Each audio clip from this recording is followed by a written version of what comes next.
not okay. So that is another thing. Then once you log into the system,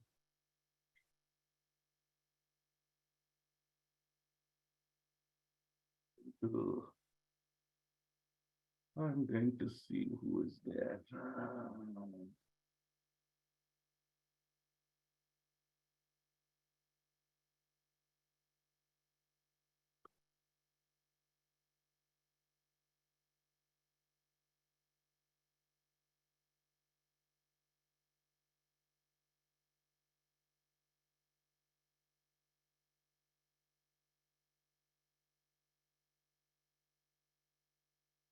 The first thing you do is go to project director and start your application. Start an application. It's already in add mode. Select the lookup and select the program. So when you select the program, by default, it's going to show you the program name here. Now, if you want to give it a more meaningful title, you can change this. If you don't want to change it, you can leave it as is and just click on OK. When you click on OK, the person who creates this, he or she becomes the owner. So if there are 10 people in your organization, even if they have a user profile, they will not have access to this grant application unless they are granted access by the owner of the application. So whoever is the one who creates the user profile, he or she should make sure that they assign other people if they want others to have access to that application.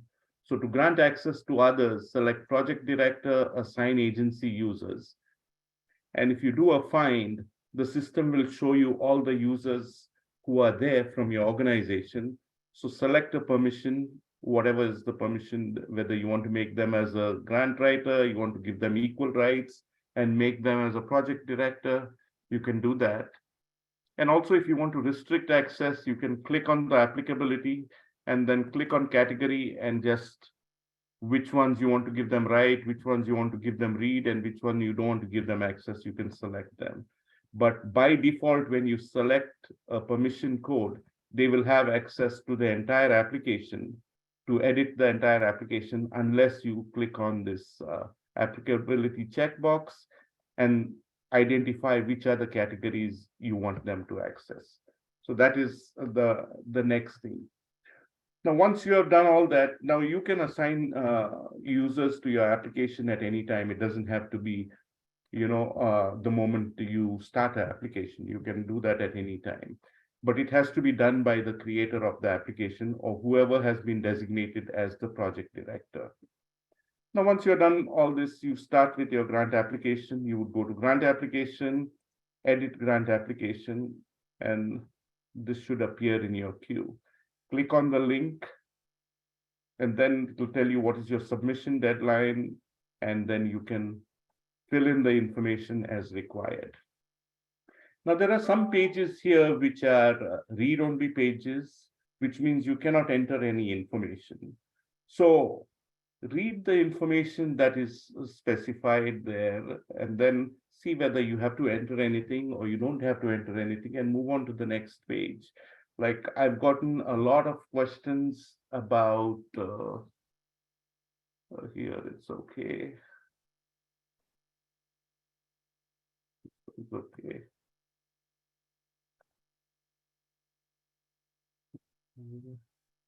I think eligibility status here.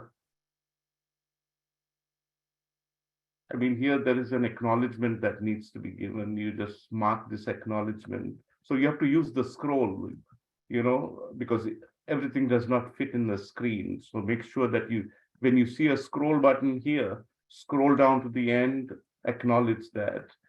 Then also there are some pages here which, take for example this page, it is a no entry page. There is nothing to be entered. It is more like an instruction.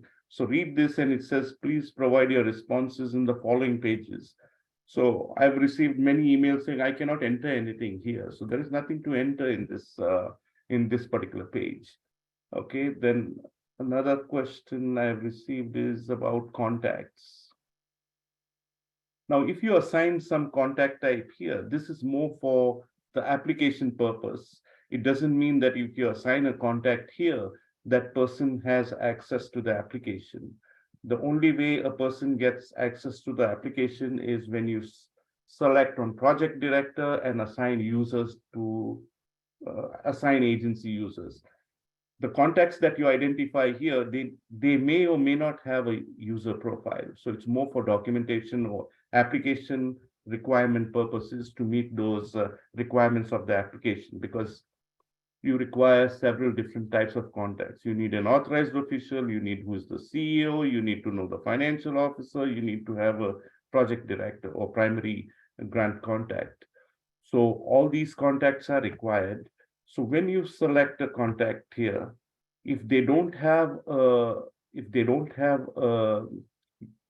EGrAMS login, just type in their name.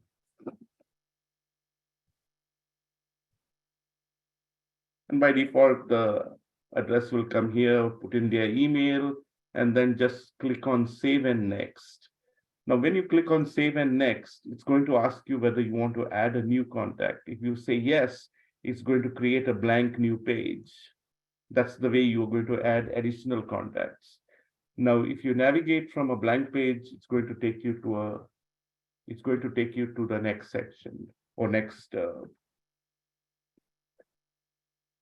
And here, when you're here, let's say we put in something.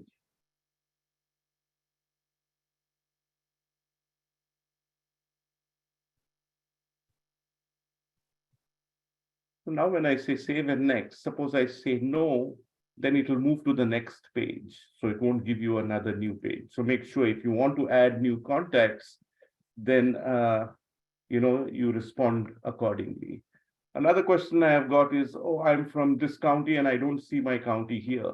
There is a scroll here, so everything does not fit on one page. So make sure you use this scroll, go to the right county and select your counties. And the same is true for, all these Senate districts and everything here. Let's move to the eligibility status on this page. Okay, you mark your acknowledgement here. Another thing is here, this is a no entry section. It is used by the system to figure out what type of an organization type you are. So this gets carried forward from your agency profile. Many times in your agency profile, you may have marked yourself as a local, then you come here and make yourself public or whatever it is. The system is going to give you an error because it is always going to refer back to your agency profile. So if you change anything here, make sure that ties up with your agency profile. So just changing it here doesn't do you any good because it's going to validate it with respect to your agency profile. So if you need to change the default displayed here, please go and change it in your agency profile first, and then automatically it will display correctly here. Okay, so this is eligibility status. Okay, this is okay. Then another thing I've got many emails about is the errors. The system is going to validate and make sure that all the information you enter is correct, it is consistent, and all that stuff. So when you click on validate, it is going to validate that specific section. If you click on done, it's going to validate the entire application. Now let's just run the validator here. Actually, we should run the validator here. If we run the validator here, there'll be so many errors that come up. So funds requested 0, required contacts, that means it's telling you required contacts are not entered. So if I click on the error, it's going to take me to the contacts page so that I can enter the additional contacts that are required. Same thing, if I run the validator here, it's going to give me a lot of errors. Okay, so you have not marked the checkbox. And then this cannot be blank or spaces. So if you click on the error, it's going to take you to that spot. So many times I receive an email saying that I'm getting the error and they're looking at the wrong spot. They say there is nothing to enter. They've never clicked on the checkbox to take them where is that error. And also the errors, these are dynamically generated error messages, which means sometimes it may just say, let's see, what is it?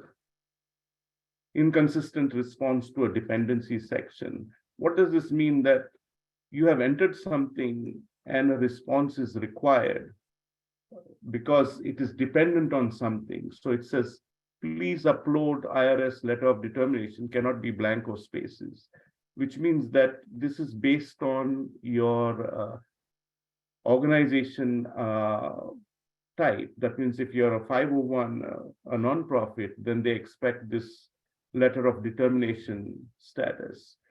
Now here, this criteria, minimum of 2 rows should be entered. So let's take a look at this. That means here, you have to respond to both these questions. So make sure that you read these error messages, and then respond to it correctly. Like, it's expecting that these cannot be blank, so you have to complete all those sections there. And let's go back here. Let's see what else is there. Okay. Also, another thing is when you enter any information,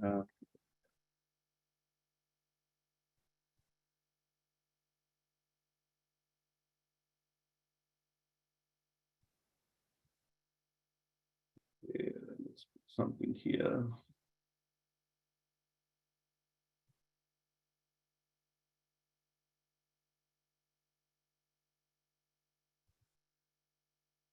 Okay. Once you do this, you click on save. So that saves your information. Now let's say you wanted to delete this row here. You don't go and blank this out this way. To delete a row, you would click on delete here, this, and then click on save. And that's how it's going to delete the row. If you blank it out, internally within the system, it still maintains a blank row, and that's going to give you an error later on. So if you want to delete any rows, make sure, so anything in a table, when you want to delete, make sure you click on delete here like this, and then click on the save. Okay.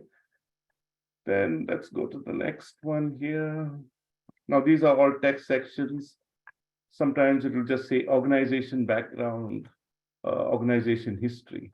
Make sure you read this, because this is what is expected. These are very short headings, but this is more descriptive as what is expected to be entered in this section. So make sure you read that information when you're responding to each of these pages. Same thing here. And these are all text sections, so these are all fairly straightforward. Okay, staff name. So here again, when you enter your staff name, they're expecting a resume. Now, sometimes you may not have the personnel, you have not hired them. Then instead of resume, you at least upload a job description, because if you don't upload an attachment, then it's going to give you an error. Okay. Then let's go here, here, here. Okay. Then another thing is that, in each of these sections, there are many pages. So rather than you having to go sequentially one by one, you can always click on show tree and see where you want to go. So I want to go to this particular page, beneficiaries. So I'll just click on this and say, okay. And it will take me straight to that particular page. I don't have to go sequentially, do previous, do next, and all that stuff. Just click on show tree and you can go to whichever page you need to go a lot more easily than, trying to navigate, doing the previous and next. I mean, that is one way of doing it, but this is an easier way of doing it as well. Then when we get to capital grants, many times you'll get this error. Based on the proposal type selected, capital project, this tab is not applicable.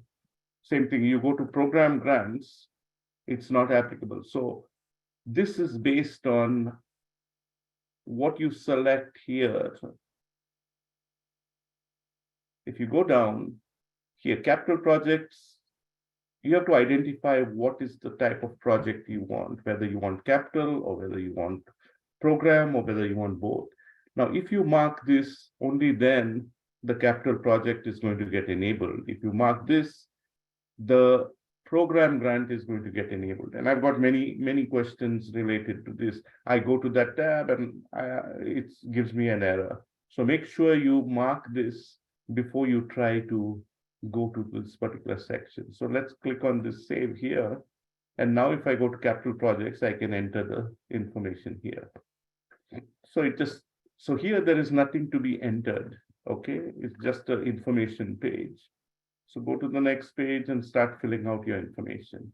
Now, if I go to this project grants, it's again going to give me an error saying that, hey, this is not applicable because we have not marked that as our project type. So if you want that also, click on this program type, click on save.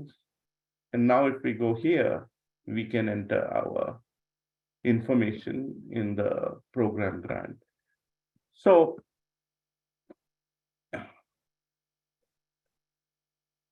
we'll just go over this and see if there's anything that is required here. Again, this is a table. Make sure you enter all this information. And here, Joseph, let me know if there's a spot where we can just answer a few questions too. Thank you. Sure. Okay. So again, when we see these instructions, make sure you scroll and look at all these questions. Look at all the, what is expected for this response. Scope list, this is all fine, this is fine. Okay.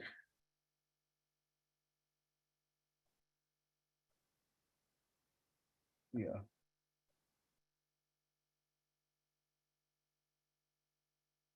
Then if you need to upload any attachments, you will see an icon like this. Just click on the icon, click on browse, select your file, click on OK, and then click on save.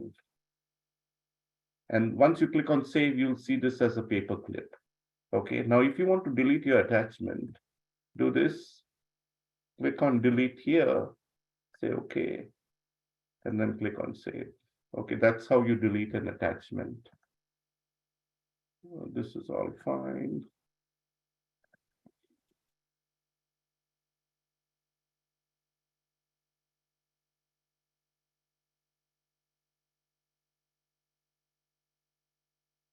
Now, this one is again a dependency section. So if you respond to Jason, excuse me, I'm so sorry, Joseph. Yeah. If I could ask you just to pause for a minute. I'm seeing in the chat that people are feeling that's a little fast for them to be able to catch some of the things that you're doing. Okay. So maybe we can slow down just a bit. And in addition, some people had asked if today is about the system. This is Jenna. I had tech issues earlier. So the answer is yes. Majority of today will be about that. If you want to hang on at the very end, I will be answering some questions if you have them, but feel free to put your questions specific to your application in the chat. And as Joseph is covering these, I will answer your questions. So that might get you an answer pretty quickly. And then we can always do the emailing follow-up as well.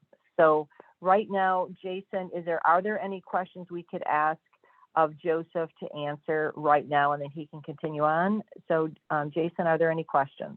Yes, we got a few specific. One was about multiple letters of support. If there's an option to upload more than what there was there. Okay.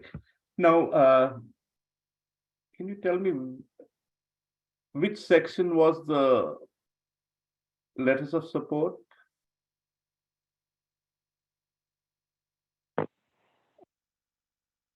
That I Joseph, don't have. I'm trying. Yep. Go ahead, Jenna. Yeah, that's okay. There's a section here that I'm trying to remember where, maybe in the chat if someone can emphasize that. There's a couple places that to be able to offer, it's asking, is there community support for the project? And if there is, if they identify community needs, and it's around partnerships and originally, and that before you get into the capital and the program piece, and they can upload letters of support. If It you sounds like there might be only a listing of 3 options for letters of support. And if they want to do more is the question, how can they do that? Okay. Now, anywhere, if you see that as if you see as a table, when you reach the end of the table, if there were, let's say, 5 rows and you have more, just click on save and it will add another 5 rows. I'm just trying to see which is a section where I don't remember seeing letters of support anywhere. And Joseph, just a follow-up question on that while you look for it. How do you know an upload is successful? Some people are saying the doc doesn't show it as being uploaded. Okay. So I'll show it again, okay? You'll click the icon here, select your file, wherever it is. You'll click on OK here, okay? And you'll click on save. The moment you click on save, you'll see that there is a paperclip icon. That means this is a successful upload. So if you try to open it up, it'll open up the file, whatever you uploaded. Okay, so this is the file that I just uploaded. Okay, I'm going to close this now. Okay, so that is the way you're going to upload a file and know that it is successfully uploaded when you see the paperclip. Now, if you want to delete this file, just go here, click on this X mark, click on this, and then click on save. That means I have deleted the file. And let me see here. So the letters of support, community input and partnership section. Which tab is that? You know? Community input and partnership section. 3A.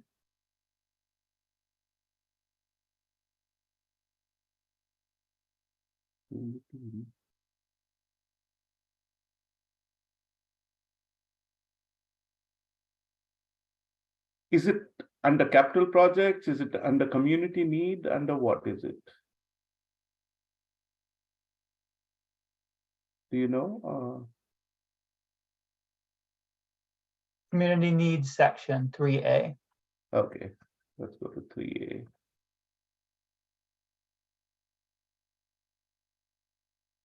Okay, so this is 3A.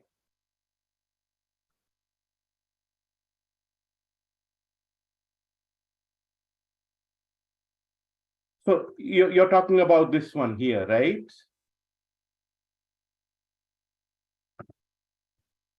So here, Yep, I think so. there is a provision for 5.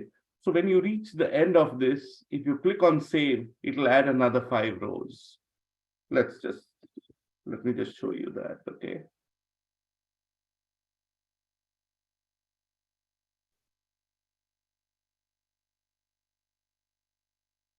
I'll just click on save. And now if you go, it added another 5 rows. So each time you reach the limit here, just click on save and it'll add another 5 rows. Thank you, Joseph.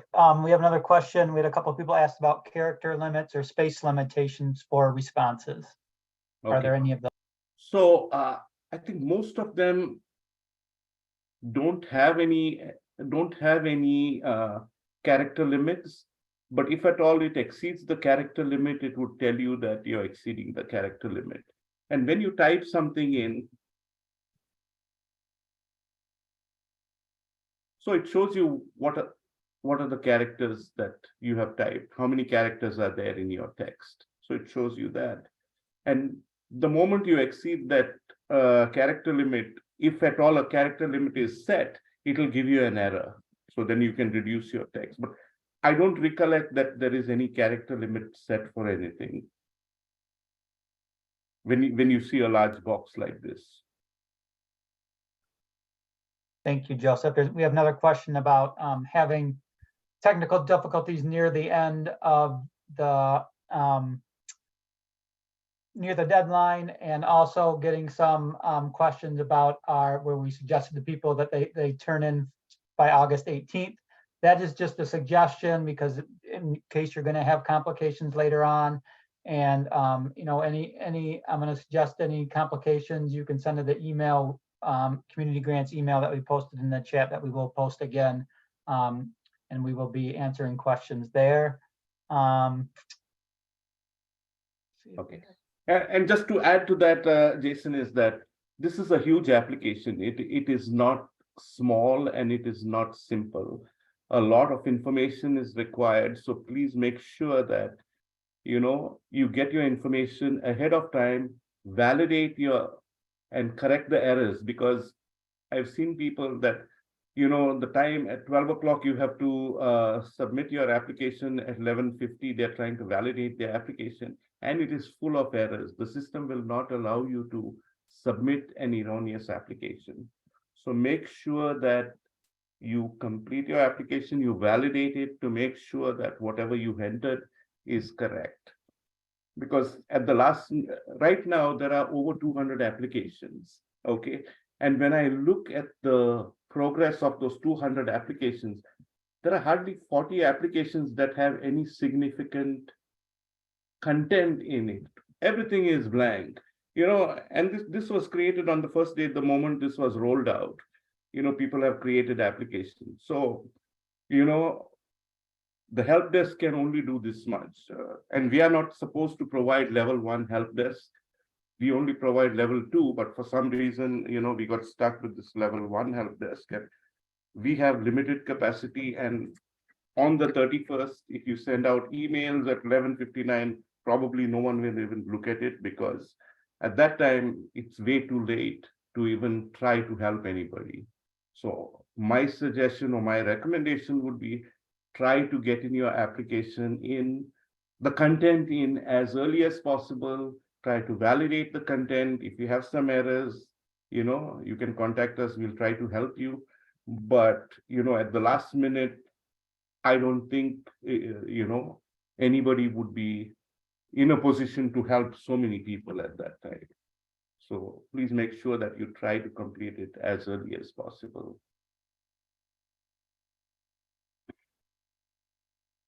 And then any other questions in the chat, Jason?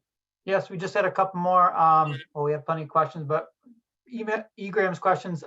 Does EGrAMS support tables and graphs created on Word, then copy and pasted in the application? Yeah, you can do a copy and paste.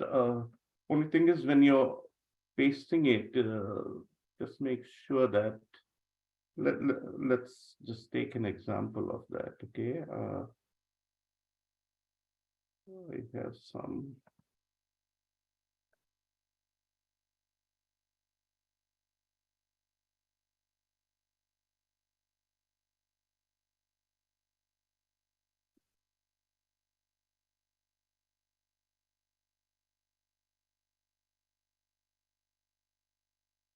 Let's say this is an image. I can just do a copy of this. And then, now here, when you do, what you're going to do is, you have to take this in maybe MS Paint, paste it here, and then just do a copy like this.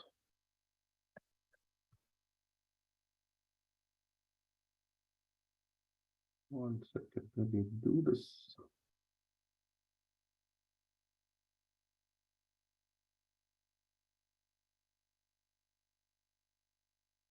There's a paste here.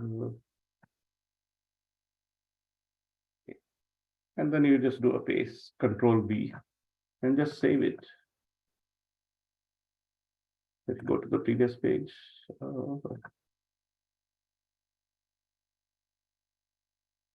I just saved it here.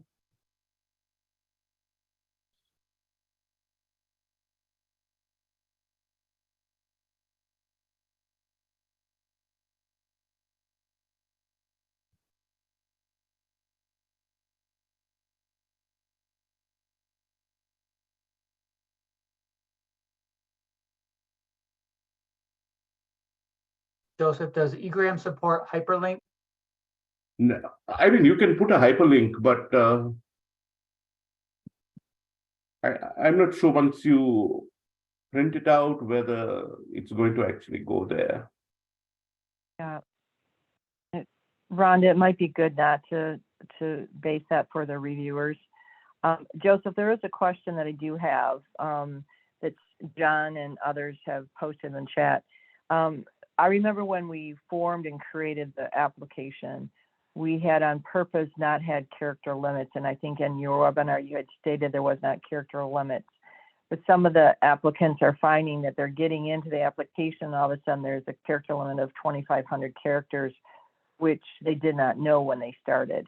It's possible to open that up so they do not have character limits, limiting them would be my request. And if not, we would need to know where there are character limits, because it is a challenge when you're writing and not knowing where those challenges are. So is it possible to open up that, Joseph? I can just check, but I don't think that there are any character limits, but I can just verify it right now.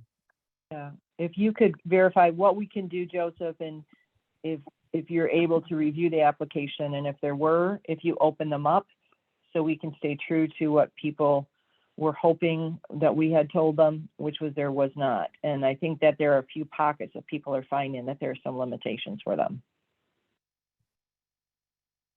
That may be helpful for those on the call. And yeah, I'm seeing a couple different people's responses that yes, there are limitations in a variety of spaces. So again, Joseph, maybe what we could do is after. Just 1 second. I see that there is one 2,500 character limit here. Okay. If we could. I think on the evaluation plan.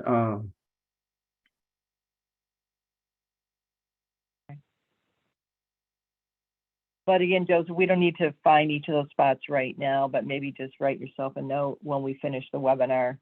And then Jason, what we'll do, everybody is, let's use the website that Jason will be managing. And if for some reason there is an issue and character limits cannot be removed from a certain section, we will post what those are, and we will let you know if we had success in opening it up. So we will manage and handle that today so that you know. I think in organization background, there is diversity and inclusion. I think these are the sections where there is a character limit. And let's look at it.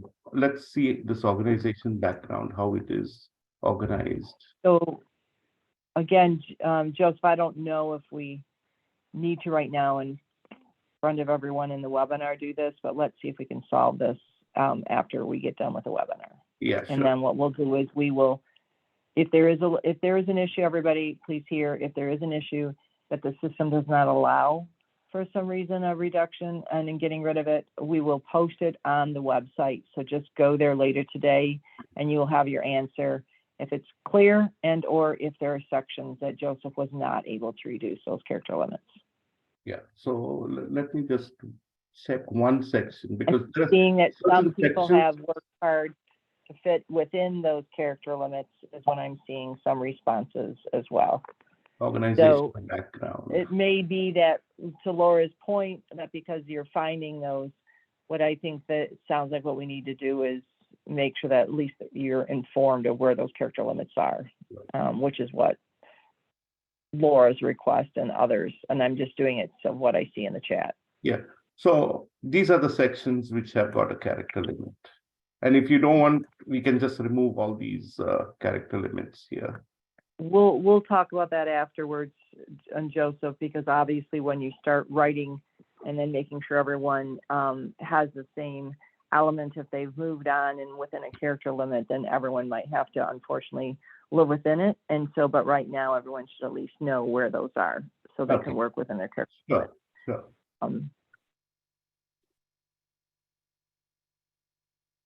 Project, okay, the project budget, basically this is maintained by the system, so you're not going to enter any information here.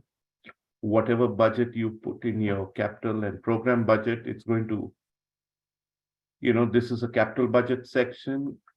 And this is the program budget section. So it's just going to put that information and give you what's your total budget here at the bottom. But this is a no entry section. And then the last one is the certification. So here you see that all this is disabled. So you have to mark this. And when you mark this and click on save, automatically it will type in your name. It will, and yeah, you don't have to really enter anything. Okay. And then are you the CEO of the organization? Yes or no? If no, then you'll upload a certification statement from the CEO. So that is pretty much it. So I think if there are any questions, we can take questions. Sure, here's one, Joseph. We had a couple of people ask. It seems people are trying to get more than one person assigned to the grant. Do they each have to register for their own account, or different user ID and password? How does that work? Yeah, so each user who's going to access the system has to have their own username and password. And then whoever, I mentioned this earlier also, whoever is created the application, he or she becomes the owner of that application. And then they would go to project director, assign agency users, select the grant program and click on find. Once they click on find, it's going to show them all the users that are there from their organization. And then they'll just assign them what is the permission, whether they want to make them a grant writer, or whether they want to give them equal rights and make them a project director, or whatever they want to assign them as. That's how you assign multiple people to work on the same application. Also, another thing is that when you go to your grant application, okay, let's go here.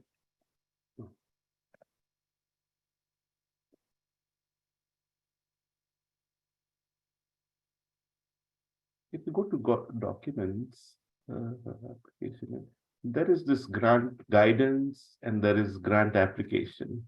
So if you refer to this document, you'll see that, not this one. Let me log out here.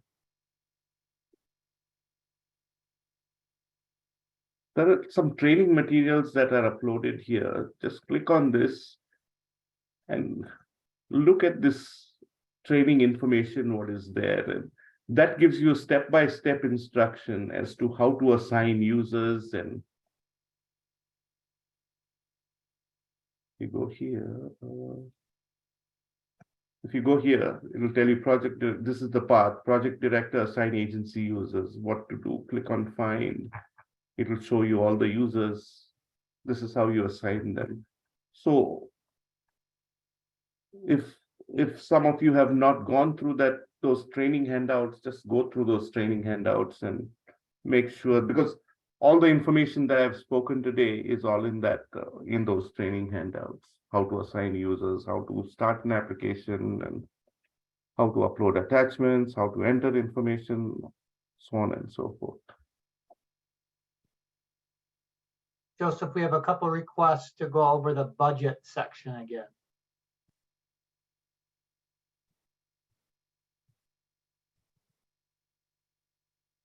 Let's go here back here.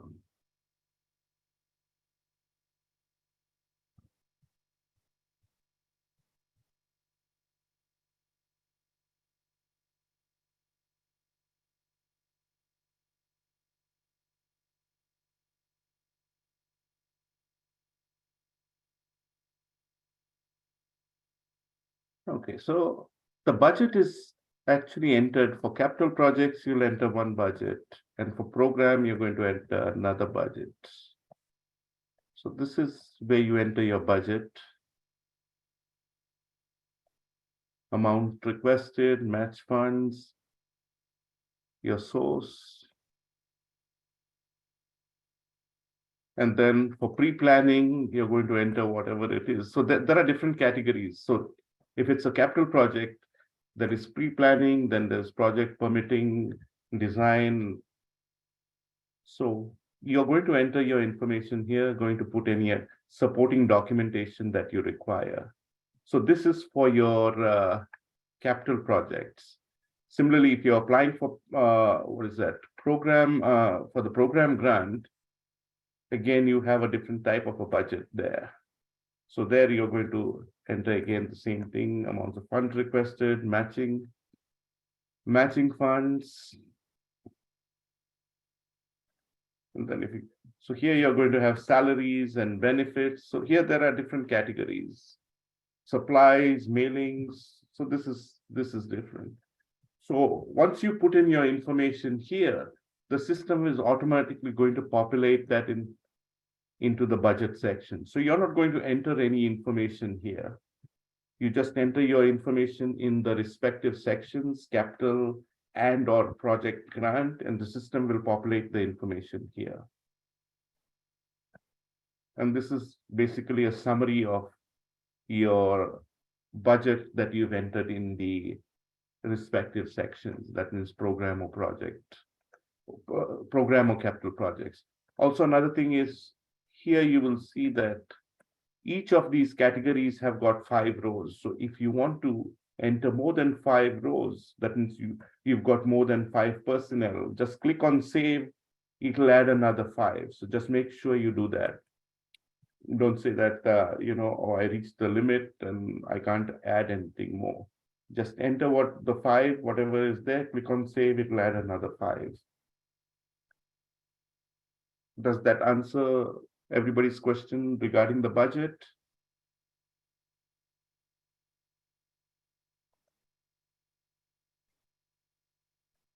I think so for now. We'll move on to another couple questions we had about how do we attach our pre-existing Sigma number to our application, and how do I make sure I've entered my Sigma address? Okay, so if you go back here, if you go to the applicant section, I think it's on the next page, or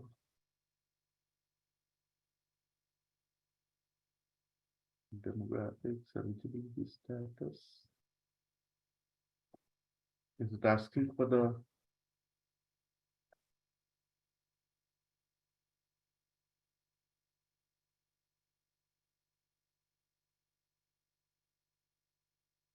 I don't think it is asking for the Sigma. Is it asking for the Sigma address? I don't see it ask for the Sigma. That is associated with your organization profile. So in your organization profile, you're putting your Sigma reference, right? So whatever you have there, that is automatically taken. You don't have to put it again in your application.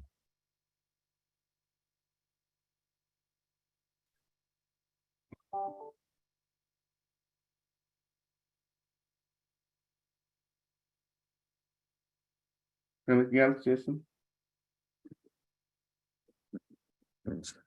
We do have plenty more questions, which we're going to try to get to, but I'd like to, since we're running short on time here, I'd like to give Jenna a chance to speak to everyone. I know she's trying to answer as many questions as we can in the chat. We're going to try to, we've got all your questions in the Q&A. We do plan on updating our FAQ and sending that out to everyone. So that's something, we will be working on. We are getting a lot of questions that we are trying to answer as quickly as we can. So Jenna, anything you would like to add as we have about 10 more minutes here? Just a few things, and then I want to make sure in case Joseph wants it. Well, recommendations that have the website and talk about doing is he's going to move the resources section to the top, and then you'll see the most updated FAQ, and he'll date when the FAQ came out. If you have not already done so, some of the questions I am seeing are in that first FAQ. So make sure that you read through. So obviously your first step is you're going to answer the questions. The next thing is, though, it's valuable to look through FAQs to just double check if there's a question that you were not sure on, and then it might be answered there. I know that some of your questions are pretty specific to what you're trying to do. And so we're doing our best to make sure we answer those as well. And so again, thank you for calling attention to the fact that there were limited characters in that. And so again, our apologies that that happened. Originally, I think when Joseph was setting up, there was a thought that there was not. And so now that we know that, to your point, that Suzanne had offered the suggestion that we will not just push it on that website, but we'll make sure that everyone that we have contact and email for will be emailed. If you do not see that email, that's why I'm referencing the website, is make sure you're always once in a while touching base there to make sure that you're finding any up-to-date communication. I did see a concern, obviously, at the very end. If you're having technical issues, my hope and desire for all of you is that the number one thing to do, if you can, by the end of this week, to make sure that you get into EGrAMS, you know, and have success in cutting and pasting some information in to answer a question, even if it's not exactly what you want, but you want to try it. And that then if there are any challenges, well, Joseph is here doing his best to be quick to responding. But if there's a technical issue at the end, then I will work with you and we will either figure it out and or I will find a way to be able to support you so that you don't put all this time and energy into it and due to a technical issue, not be able to have your grant received. So hopefully that relieves a little bit that I've been a grant writer before. There's pressure at the very end, and I know how you're at that home stretch now feeling some of that pressure. And then again, for some of you, I have to travel here these last couple of days. And so in rural areas, as we know in Michigan, sometimes it's a challenge. So I'm giving my staff, they're now every to me since I couldn't access them as quickly. I've been trying to give 48 hours to answering those. And so I know that some of you asked those over and your clock was starting there. I was starting on Monday. So I'm going to try and plow through as many as I can this evening. And that you will probably be getting it from homesv@michigan.gov, my email instead, just because we're having problems with me accessing the other email right now. So wanting to see if there's anything else. I'm trying to see, Jason, is there anything else that's popping up right now? I saw a few specific questions and they're a little bit more lengthy than I felt that I could handle and put into the thought process on the right-hand side here in the chat. So know that we will follow up, make sure that don't feel bad to email once or twice. And then to know that I will be answering from homesv@michigan.gov. So be looking for that, not the Leo Community Center one, these next few days. Anything else, Jason, that you saw popping up here? We've had a couple of questions, just kind of moving forward, you know, once the application process is over and they're submitted, what kind of the process is then how many awards are handed out and kind of how that goes once this process is completed. Yeah, the timeline is there's, if you saw in the first webinar, there's 2 phases to the review. The first phase is to ensure there's eligibility. So that's why we have the check boxes. Any of you have heard me for that, or if you've talked to me or emailed. After you get through that phase and it goes to the review process, after that review process goes to the leadership for final decisions. So based upon the number of applicants that are being received, we had tried to look at that third week or so of October, but if there is a lot of applications, there are a lot of applications that may have to be pushed into communication into early November. After that decision, you will be contacted, and then the next phase of that is they provide program agreements to be allowing you to understand the process for the financial, and so you can get started in the project, those that are selected. Know that timeline, and so you will be contacted one way or the other is your question. And so as soon as decisions are there and people are contacted, you will all hear of what the result is. Okay. Anything else, Jason?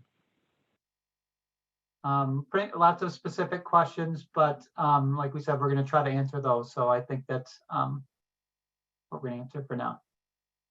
Okay, and Jason will be able to capture these questions associated with your name as long as he has your email address. We will kind of do a double check here, but what will probably help me is if you don't mind, if you're actually sending it directly. And again, for those on the call, know as you go forward, I'm trying to answer all questions on it that can be sent your email, but the next few days, feel free to email to me directly at holmesv, as in violin, at michigan.gov. So it's holmesv at michigan.gov. If you are not hearing a response, just put in a red alert, especially if it's a red alert for you, and then we can talk about it from there. Okay. Well, thank you, Joseph, for your time. Again, what Joseph was seeing was some very similar questions, some concerns of even getting into EGrAMS itself, seeing as you heard that people are starting applications and then not going further. And so we wanted to make sure that the EGrAMS questions and how do you handle things are there. And then in addition to that, then it's me plowing through each one of those questions you have, and each one of your questions is important to us. So we will do that soon. Keep going to the next question if you can keep answering. Someone offered a good recommendation. So Jason, what I'm going to do is work with Joseph, and we're going to find each of those places that have character limits. And I know that won't help you, but I've already been there. For those to come and follow you, then we'll put the character limits at the top of where those are. People understand that and know. Okay. And if I can, what I will also do is see if there is a space, because I don't think there is one now. I'll find out from Joseph a place that you can add something if you need to. So for all of you, if there is something that you just are not able to provide and it's really important to know, we will identify a space that you can hopefully add something more. And so we'll talk about that more. Okay. So thank you again. Hopefully for some of you this was helpful. And I see it says, when you follow up with the attendees, can you please send your email? So what we will do is, and to answer that question, Paul, what I'm going to do is I'm not going to send it out to the 1,000+ because I would like people to be using the Leo Community email after Friday is when I'm hopefully able to access that better at that time. But for now, those of you that are still on, you have my direct email. So again, I'll say it again, it's holmesv@michigan.gov. Okay.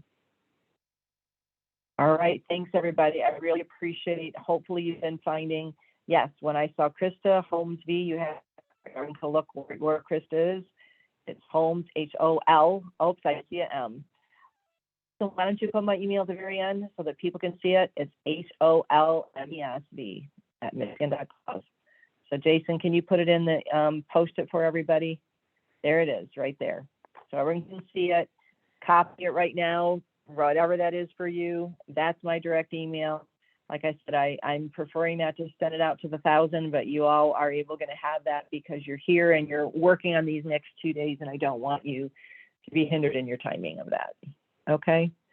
We hope that you have seen that we're trying to be responsive, genuine, and authentic as far as in answering this. I know when you're under pressure, it doesn't feel like it, but that's our intent, and that's how we're going to continue to do so.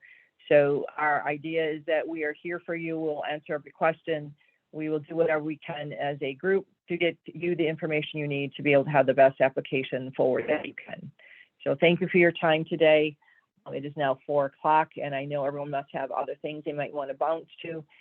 So again, we will stay on just for a minute to make sure everyone has the emails, and you can look through the different chats to see if there's anything in there that's of value for you. But everybody else, have a great, wonderful day, and we are there for you, and we'll continue to support you. So thank you so much. Yeah, thanks a lot, everyone.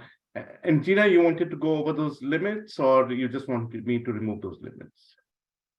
Yes, well, let's you and Jason and I can chat here after we have people have just a minute. We'll let people sign up and we can make that decision.